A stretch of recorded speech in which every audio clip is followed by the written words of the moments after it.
स्वामी विवेकानंद जी कितने बुद्धिमान थे। अपनी बुद्धिमानी से हर समस्या का समाधान बड़ी आसानी से पा लेते थे और उतनी ही आसानी से दूसरों की समस्या का हल भी उन्हें समझाने में कामयाब होते थे। एक दिन स्वामी विवेकानंद जी आराम कर रहे थे।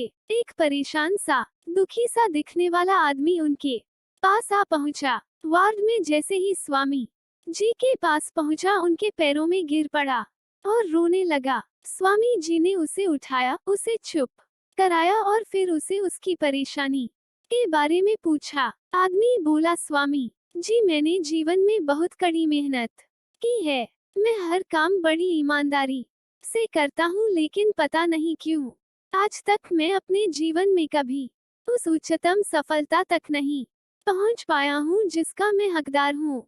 स्वामी जी ने उस आदमी की परेशानी तो सुन ली, लेकिन उसको उसका समाधान बताने के बजाय वो उस आदमी से बोले, वो सब ठीक है, लेकिन पहले तुम मेरा एक काम करो। मेरा ये जो पालतू कुत्ता है वह कब से बाहर घूमने के लिए जाना चाहता है, लेकिन मैं उसे आज बाहर घुमाने ले नहीं जा पाया। जाओ, तुम पहले इसे घुमाकर लेकर आओ, फिर बाद में तुम्हारी समस्या के ऊपर बात करेंगे।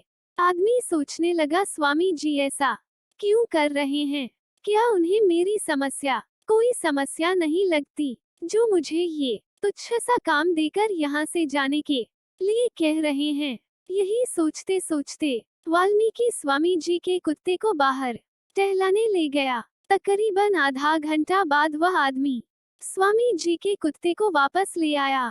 स्वामी जी ने आदमी से पूछा, मुझे एक प्रश्न का उत्तर दो। तुम और यह कुत्ता जब साथ में ही घूमने गए थे तो तुम तो शांत दिख रहे हो, लेकिन ये कुत्ता इतना हाफ हो रहा है। आदमी ने कहा, स्वामी जी, भले ही हम दोनों साथ में गए थे, लेकिन मैं बिल्कुल सीधा सीधा चल रहा था, इधर उधर भाग रहा था।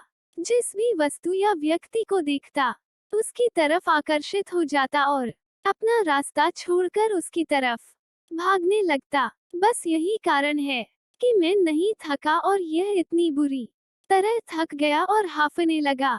आदमी का जवाब सुनकर स्वामी जी उसकी तरफ देखकर मुस्कुराए और बोले, तुम्हारी समस्या यही है।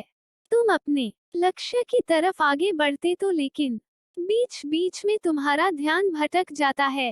कुछ समय के लिए तुम अपने लक्ष्य को भूलकर कुछ और करने लगते हो या फिर अपना लक्ष्य ही बदल देते हो। इस तरह से तुम थक तो जरूर जाओगे, लेकिन लक्ष्य तक कभी नहीं पहुंच पाओगे। स्वामी जी की अद्भुत ढंग से समझाई हुई ये बात उस आदमी के दिमाग में पूरी तरह उतर गई। उसने स्वामी जी को धन्यवाद दिया और बोला कि स्वामी जी, अब मैं समझ चुका हूँ कि मुझे अपने लक्ष्य पर किसी भी हालत में ध्यान केंद्रित रखना है और तब तक नहीं रुकना जब तक मैं उसे हासिल ना कर लूँ। आपने भी महसूस किया होगा कि आप भी अपने लक्ष्य से कितनी बार डगमगा जाते हैं। आप कुछ पढ़ने की शुरुआत करते हैं ये सोचकर कि आज मैं 5 चैप्टर पढ़ लूंगा, लेकिन 1 या 2 चैप्टर पढ़ते पढ़ते ही आप अपना रास्ता भटक जाते हैं। आपको नींद आने लगती है या आपको बोरियत होने लगती है।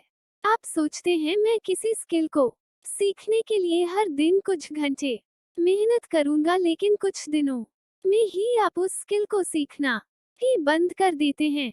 अब आप ही बताइए, जब आप आखिरी दम तक पूरी जान लगाकर किसी वस्तु को सीखने की या पाने की कोशिश नहीं करेंगे तो क्या आपको मनचाही सफलता मिलेगी? क्या आप अपने लक्ष्य तक पहुंच पाएंगे? कहानी अच्छी लगी हो तो कमेंट करके जरूर बताएं। चैनल को लाइक सब्सक्राइब करना न भूले और बेल आइकॉन को जरूर दबा दें।